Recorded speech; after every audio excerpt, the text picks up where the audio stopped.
Intentions for the Thanksgiving of Zardas and Luz Medina and family, Imelda and Clifford Ray Umali, Tony and Rose Gopez and family, Ermelita Cabalya, Andrea David and family, Lisa, Kate and Ram, Carmina Zen Arida, Maria Faustina Zapanta. For the special intentions of Mary Manette Pineda, Nelson Dampil, Joselito Garcia, Dick and Helen Galang, Ella Gomez, Eleanor Ventura, Jonel Pamintuan, Pauline Dairit, Socorro Garma and family, Camille Angelica Nuki, Benedict Gerald Razon, Katrina Camille Gozun, Ellen May Salvalosa, Diana Nulud.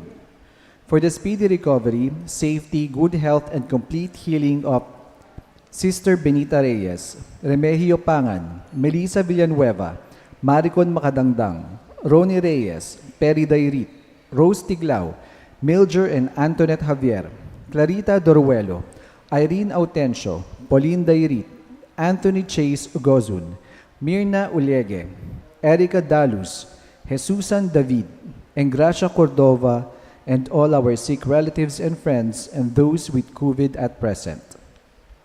Also, for the guidance and protection of the Holy Spirit, for the family of Annie Razon, the family of Antonio and Josepina Guevara, the family of Alfredo Jr. and Amelia Julian, the family of Bert and Angie Bautista, the family of Imelda and Clifford Ray Umali, the family of Eusebio and Norma, and for the eternal repose of the souls of Manuel, Teresita, Mark Louie, Juanita, Cesar, Marian, Merline Olga, Mark Romuald, Mario, Arsenia, Rodolfo and Siriaco, Emiliano and Nieves, Jose, Trina and Perla, Benedicto and Rodrigo, Victoria, Hernan, Walter, Felicidad, Lionel, Wilma, Oscar, Oliva, Honorato, Daisy, Cecilia, Cesar, Dr. Kenneth Tristan, Estrella, Jesse Jr., Joan, Valeriana, Demetrio, Belen, Danilo, Rolando, Amelita, Paula, Antonina,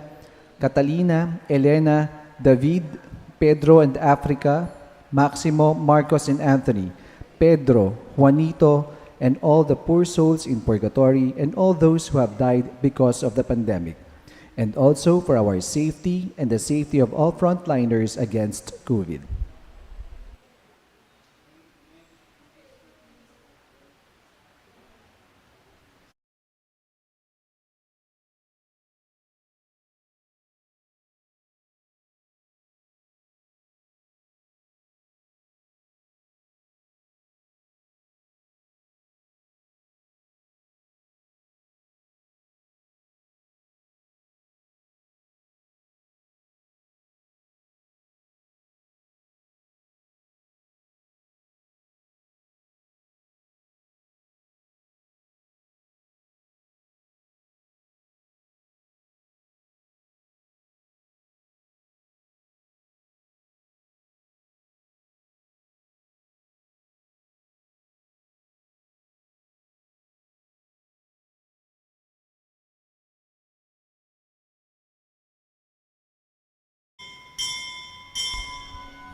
In the name of the Father, and of the Son, and of the Holy Spirit. Amen. The grace of our Lord Jesus Christ, and the love of God, and the communion of the Holy Spirit be with you all.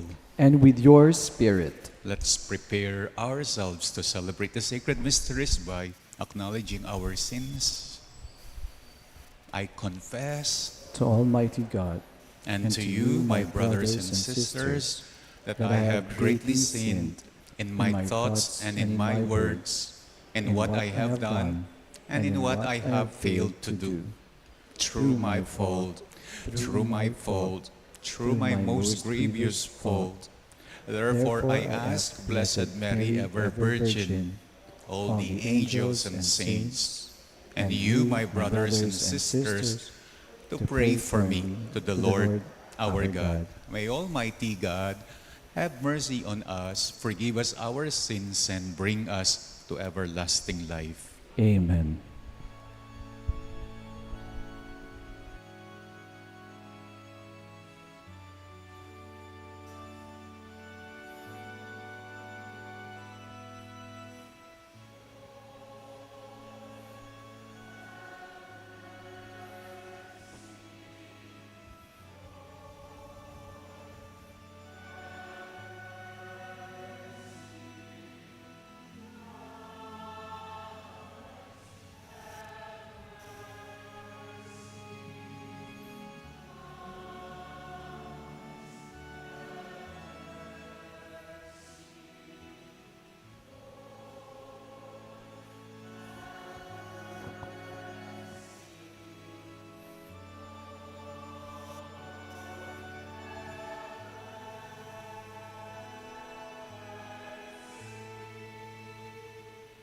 Let us pray. Keep your family safe, O Lord, with unfailing care, that relying solely on the hope of heavenly grace, they may be defended always by your protection. Through our Lord Jesus Christ, your Son, who lives and reigns with you in the unity of the Holy Spirit, God, forever and ever. Amen. We now listen to the liturgy of the Word.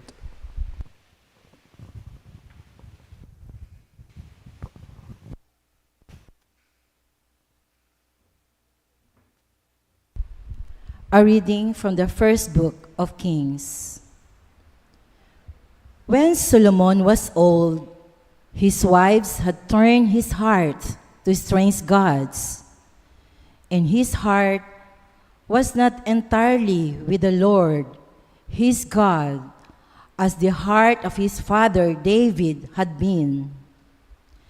By adoring Astarte, the goddess of the Sidonians, and Milcom, the idol of the Ammonites, Solomon did evil in the sight of the Lord. He did not follow him unreservedly as his father David had done. Solomon then built a high place to Chemosh, the idol of Moab, and to Molech, the idol of the Ammonites, on the hill opposite Jerusalem. He did the same for all his foreign wives, who burned incense and sacrificed to their gods. The Lord therefore became angry with Solomon, because his heart was turned away from the Lord, the God of Israel, who had appeared to him twice. For though the Lord had forbidden him this very act of following strange gods, Solomon had not obeyed him. So the Lord said to Solomon, "Since this is what you want, and you have not kept my covenant and my statutes, which I enjoin on you, I will deprive you of the kingdom and give it to your servant. I will not do this during your lifetime. However, for the sake of your father David, it is your son whom I will deprive. Nor will I take away the whole kingdom. I will leave your son one tribe for the sake of my servant David and of Jerusalem, which I have chosen. The word of the Lord. Thanks be to God.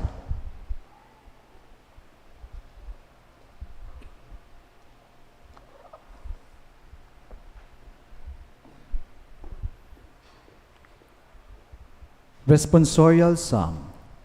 Remember us, O Lord, as you favor your people. Remember us, O Lord, as you favor your people. Blessed are they who observe what is right, who do always what is just. Remember us, O Lord, as you favor your people. Visit us with your saving help. Remember us, O Lord, as you favor your people. But they mingled with the nations and learned their works. They served their idols, which became a snare for them. Remember us, O Lord, as you favor your people. They sacrificed their sons and their daughters to demons, and the Lord grew angry with his people and abhorred his inheritance. Remember us, O Lord, as you favor your people. We now rise to honor the Holy Gospel.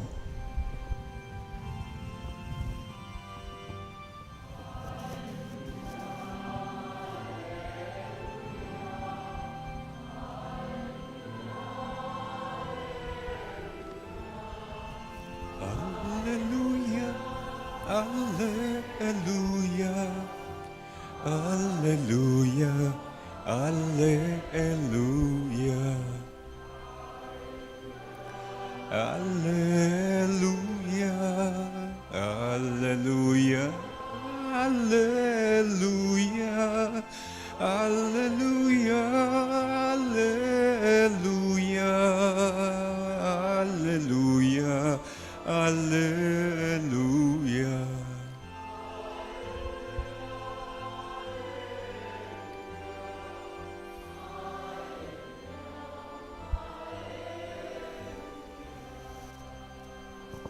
All together, humbly welcome the word that has been planted in you and is able to save your souls.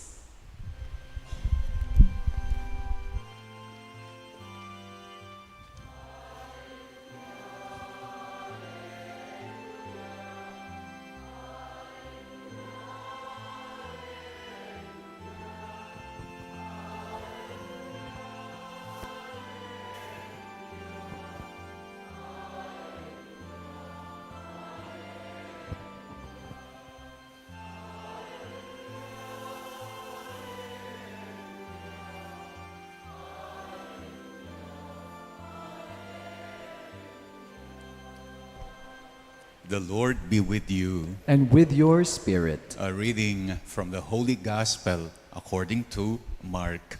Glory to you, O Lord. Jesus went to the district of Tyre.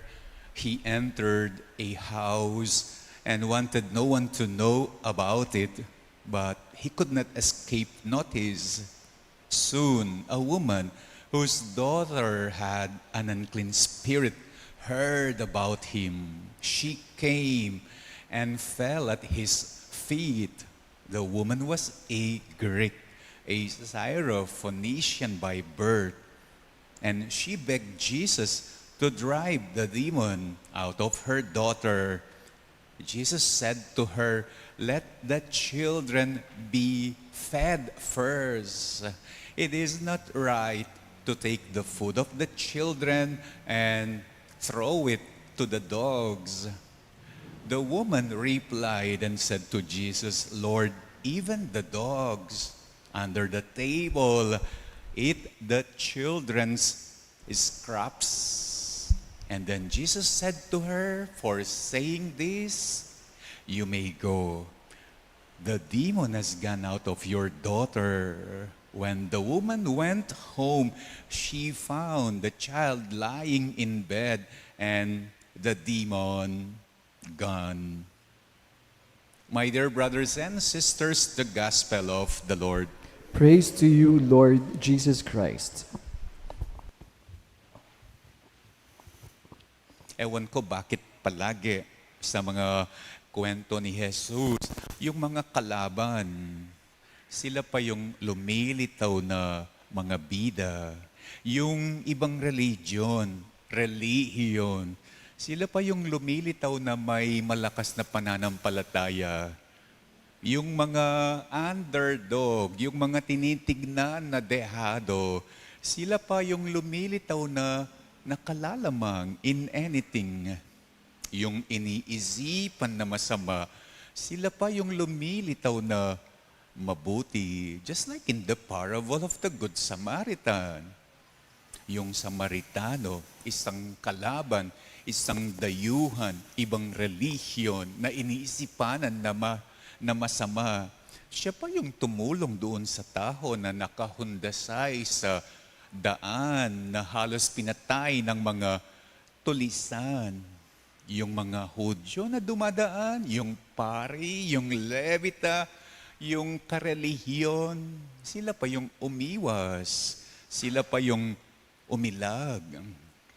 Sa kwento naman ng centurion, yung kapitan ng mga sundalong Romano, the centurion, kalaban din siya kasi captain siya ng Romanong mananakop. Romanong mananakop sa Hudyo. Kalaban siya, hindi siya karelihiyon. Iniisipan din ng masama. At siya ang kinakitaan ni Jesus ng matatag na pananampalataya when Jesus said to him na pupuntahan niya yung kanyang alipin na may sakit. Anong sinagot ng centurion, ng kapitan? Sabi niya, Lord, I am not worthy to receive you under my roof. Just say the word and my slave will be healed. Sabi ni Jesus, hindi pa ako nakakitang ganitong pananampalataya at he found it hindi sa isang Hudyo, kundi sa isang centurion. And now, in our gospel for today, sa kwento ng isang Syrophoenician. Sa Ebanghelyo ni Mark, ang tawag niya sa babae, Syrophoenician. Sa Ebanghelyo ni Mateo, ang tawag niya, the Canaanite woman. The Canaanite woman na merong daughter na may sakit, sinasabiban ng masamang demonyo. The Canaanite woman, kalaban din siya. Iba din ang relihiyon niya. Iba rin ang pananampalataya niya. Isa siyang Gentile, not a Jew. Iniisipan din siyang masama. At ang turing sa kanya, ang tawag sa kanya, aso. Pero siya ang sinabihan ni Jesus for saying this, you may go. You now get what you are begging. Sa Ebanghelyo ni Mateo, ang sinabi ni Jesus sa Canaanite woman, O woman, great is your faith. Ang mga Hudyo daw, the Jews, they don't keep dogs inside their houses. Pero yung mga Gentiles, the Gentiles, they keep dogs inside their houses. Kaya siya tinawag na aso ni Jesus, Gentiles, keeping dogs in their houses. Kaya yung mga aso nila nasa ilalim ng mesa, naghihintay ng mugmog na mahuhulog mula sa mga bata na kumakain. Tinataboy siya ng mga Hudyo in the Gospel of Matthew. Tinataboy ang Canaanite woman kasi ang mga Hudyo, hindi nila kaugalian to keep dogs inside their house. Hindi nila tradition, hindi nila custom, hindi nila kultura. Kaya tinataboy nila yung aso. Pero namangha, na-amaze si Jesus sa naging sagot ng Syrophoenician nung sinabi ni Jesus, it is not right to take the food of the children and throw it to the dogs. Hindi inexpect ni Jesus na ganon kaluwag, na ganon katibay ang pananaw ng Syrophoenician sa Panginoong Diyos. Kahit hindi siya Hudyo, kahit Gentile siya, kahit kalaban siya, kahit dayuhan siya, kahit iniisipan siya ng masama, hindi akalain ni Jesus na ganoon kaluwag, katibay ang kanyang pananaw sa Panginoong Diyos kung sino pa ang kalaban, kung sino pa ang ibang relihiyon. Kaya nasabi niya sa Canaanite woman, "How great is your faith?" In the gospel that we have read, now you get what you are begging. Jesus yielded sa ibang relihiyon. Jesus yielded sa tinuturing nilang masama. Jesus yielded sa pinag-iisipan nilang masama. At paano nakuha ng Canaanite woman ang kalooban ni Jesus? Tignan natin ang naging sagot ni Canaanite woman. Ang sabi ni Canaanite woman when Jesus said to him, "It is not right to take the food of the children and throw it to the dogs." Ang sinagot ni Canaanite woman, Syrophoenician, "Lord, even the dogs under the table, they eat the scraps of the children." Alam niyo daw kung paano yung sinabi ng Canaanite woman kay Jesus? Parang ganito lang daw. Alam ko, hindi ako kabilang. Alam ko, ako ay isang kalaban. Alam ko, ako ay ibang relihiyon. Parang asong hindi karapat dapat na mabigyan. Pero alam ko, mugmug mang awa, ihuhulog sa akin ng Panginoong Diyos sa pamamagitan mo. Mugmug mang awa, ihuhulog sa akin ng Panginoong Diyos through you. Sabi ni Canaanite woman kay Jesus, "Balo ko, mugmug mang lunos, ibaldog niya ka ako ni nga pong Ginoo, kapamilatan mo, agyang kalaban da ka, agyang eda ka karalihiyon, agyang eka aso, ang hindi kabilang, ang hindi karelihiyon, daig pa niya ang mga kabilang, ang mga karelihiyon when it comes to pagpapahalaga sa awa ng Diyos. Ang hindi kabilang, ang hindi relihiyon, daig pa ang mga kabilang, ang mga karelihiyon when it comes to katalasan sa pagkilala sa Panginoong Diyos. Mas naiintindihan pa ni Canaanite woman ang kayang gawin ni Jesus kesa sa mga mismong alagad ni Jesus. In the Gospel of Matthew, ang mga alagad, tinataboy nila si Canaanite woman. Yeah. Palakwan mo ne, nakatamo patugutan, ngara. Bakit ang dayuang Canaanite woman? Bakit ang stranger na Canaanite woman? Siya pa ngayon ang lumitaw na hindi dayuhan. Siya pa ngayon ang lumitaw na hindi stranger when it comes to pagkilala, pagtitiwala, pananalig sa Panginoong Diyos. Siya pa ang hindi naging dayuhan, siya pa ang hindi naging stranger when it comes to pagkikilala, pagtitiwala, pananalig sa Panginoong Diyos. Bakit kung minsan ang hindi kabilang, ang hindi karelihiyon, ang lumilitaw pa na mas alam pa nila at mas kilala pa nila ang ugali ng Panginoong Diyos? Kahit hindi sila kabilang, kahit hindi sila karelihiyon, kahit iniisipan sila na masama, maaaring ipaaagos pa rin, ihuhulog, ipapadaan ng Panginoong Diyos ang kanyang awa sa kanila. Nang kaya ka nung ninuring malapit, nung ninuring marayu, the one we treat as marayu, the you and stranger, yung ibang relihiyon, sila pa yung nakakakilala at nakakakita sa Panginoong Diyos. At tayong malalapit, tayo pa ang hindi nakakakilala at hindi nakakakita sa Panginoong Diyos. Kung minsan daw, kung sino yung nakaupo sa mesa, yung hindi nakaupo sa mesa rather, sila pa yung nalalasahan nila yung nakahain sa bangkete. Pero yung mga nakaupo sa mesa, Sila pa yung hindi nila nalalasahan ang nakahapag, nakahain sa bangkete. Kaya wala sa kabilang, o hindi kabilang, wala sa karelihiyon o hindi karelihiyon, wala sa malapit o malayo, wala sa palaging nagsisimba, palaging nagdarasal o hindi nagsisimba o hindi nagdarasal. Wala sa nakaupo sa mesa o nasa labas ka, kundi nasa pagkilala, pananalig, pagtitiwala sa Panginoong Diyos. Sino man ang nakakakilala na pwedeng ipaagos, ihulog, ipadaan ng Diyos ang awa niya kahit na kanino, tulad ng kinaanay woman, will not go home empty-handed. They will get what they beg.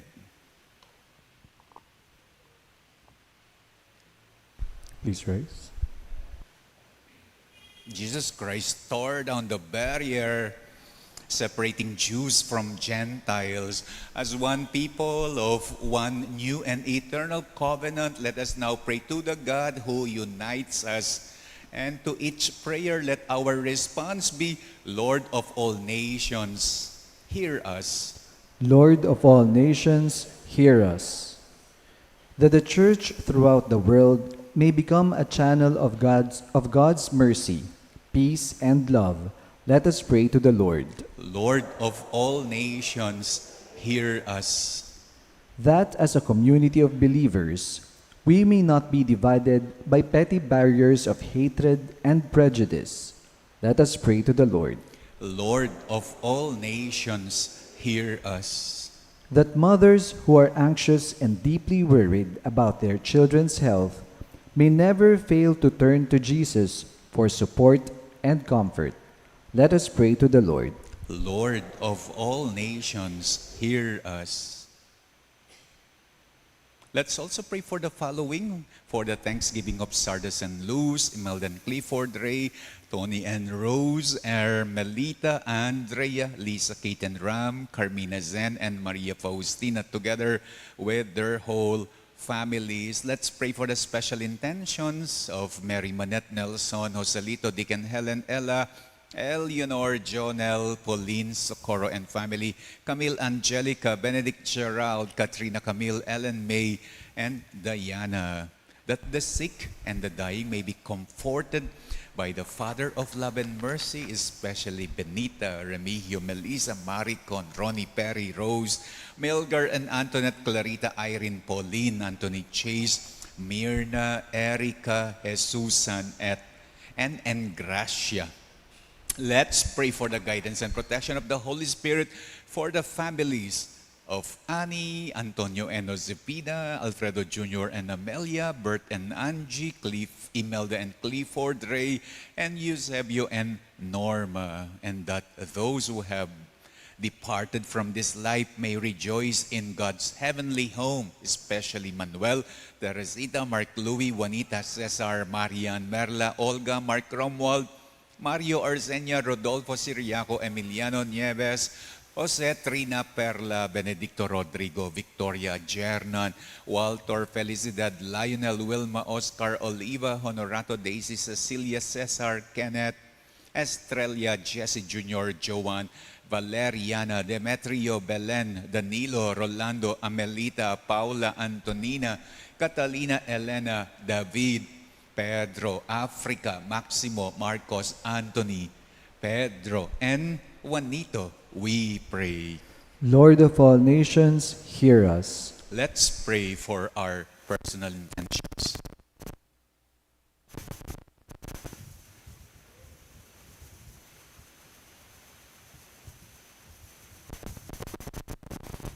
Almighty God, our refuge and our strength, your ways is to unite all people. May we always be sensitive to the needs of others and never exclude anyone from our company. We ask this through Christ our Lord. Amen.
Pray, brethren, that my sacrifice and yours may be acceptable to God, the Almighty Father. May the Lord accept the sacrifice at your hands for the praise and glory of his name, for our good and the good of all his holy church. Let us pray. O Lord, our God, who once established these created things to sustain us in our frailty, grant, we pray, that we may become for us now the sacrament of eternal life through Christ our Lord.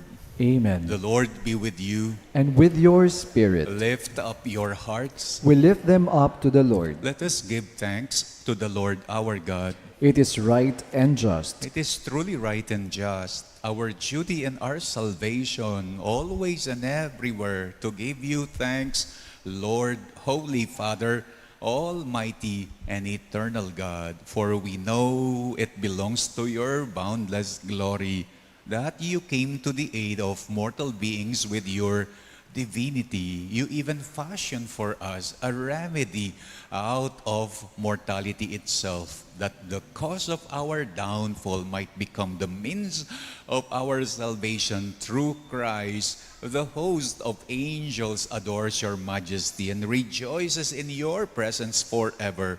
May our voices, we pray, join with theirs and in one chorus of exultant praise as we acclaim.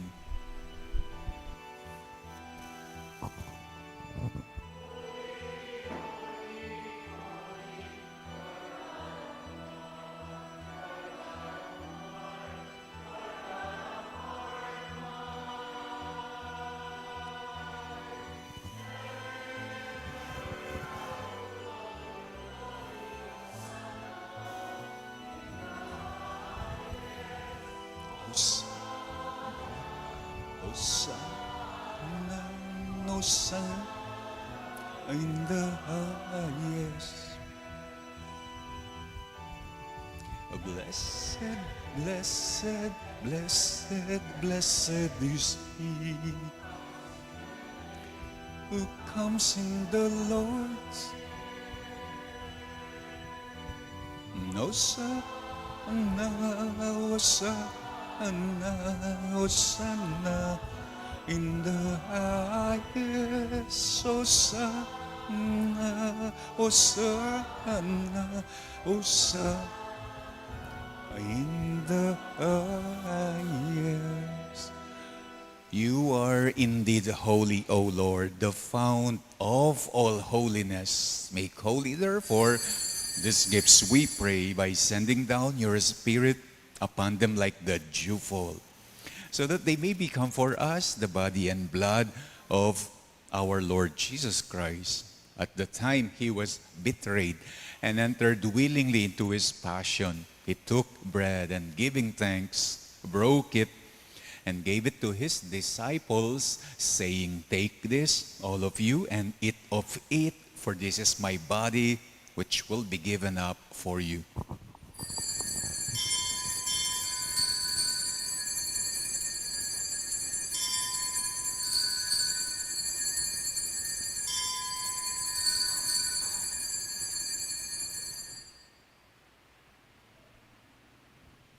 In a similar way, when supper was ended, he took the chalice and, once more giving thanks, gave it to his disciples, saying, "Take this, all of you, and drink from it. For this is the chalice of my blood, the blood of the new and eternal covenant, which will be poured out for you and for many for the forgiveness of sins. Do this in memory of me."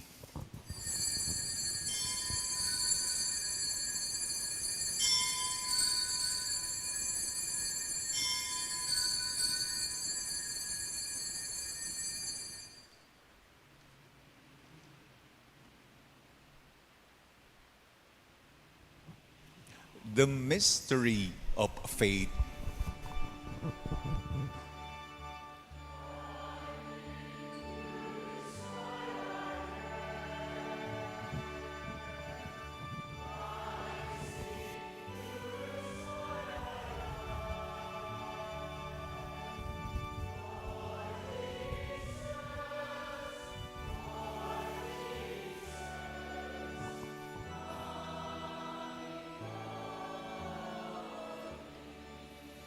Therefore, as we celebrate the memorial of his death and resurrection, we offer you, Lord, the bread of life and the chalice of salvation, giving thanks that you have held us worthy to be in your presence and minister to you.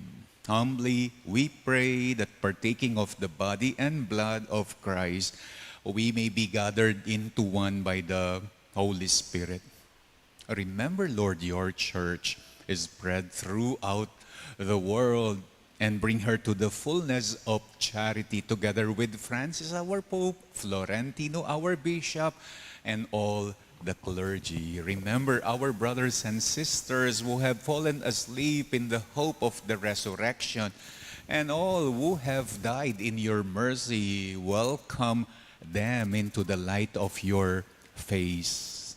Have mercy on us all, we pray, that with the Blessed Virgin Mary, Mother of God, with Blessed Joseph, her spouse, with the blessed apostles, and with all the saints who have pleased you throughout the ages, we may merit to be co-heirs to eternal life and may praise and glorify you through your Son, Jesus Christ.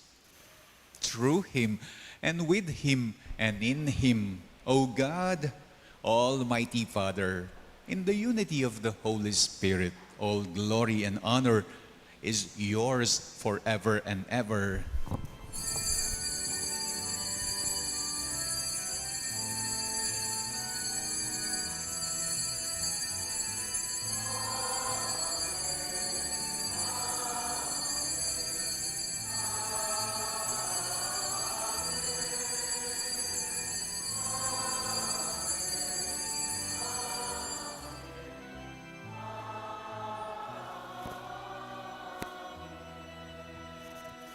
At the Savior's command, informed by divine teaching, we dare to pray.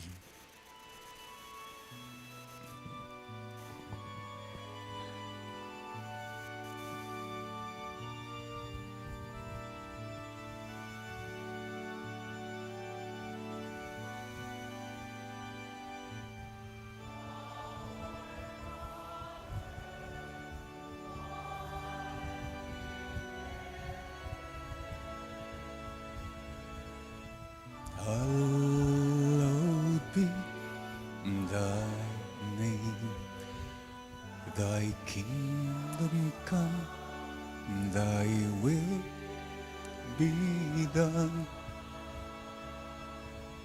on earth as it is in heaven. Give us this day our daily bread, and forgive us trespasses, and as we forgive who trespass against us,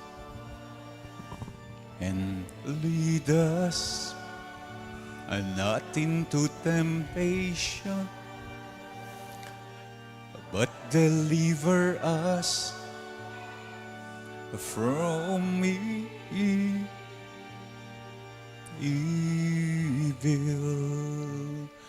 Deliver us, Lord, we pray, from every evil. Graciously grant peace in our days, that by the help of your mercy we may be always free from sin and safe from all distress, as we await the blessed hope and the coming of our Savior, Jesus Christ. For the kingdom, the power, and the glory are yours, now and forever. Lord Jesus Christ, who said to your apostles, "Peace I leave you, my peace I give you," look not on our sins, but on the faith of your church, and graciously grant her peace and unity in accordance with your will, who live and reign forever and ever. Amen. The peace of the Lord be with you always. And with your spirit. Let us now offer each other the sign of peace.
Behold the Lamb of God. Behold him who takes away the sins of the world. Blessed are those called to the supper of the Lamb. Lord, I am not worthy that you should enter under my roof, but only say the word, and my soul shall be healed.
Please rise.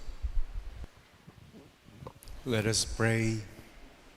O God, who have willed that we be partakers in the one bread and the one chalice, grant us, we pray, so to live that made one in Christ, we may joyfully bear fruit for the salvation of the world. Through Christ our Lord. Amen. The Lord be with you. And with your spirit. And may the Almighty God bless you, the Father, the Son, and the Holy Spirit. Amen. Our celebration is now over. Go in the peace of Christ. Thanks be to God.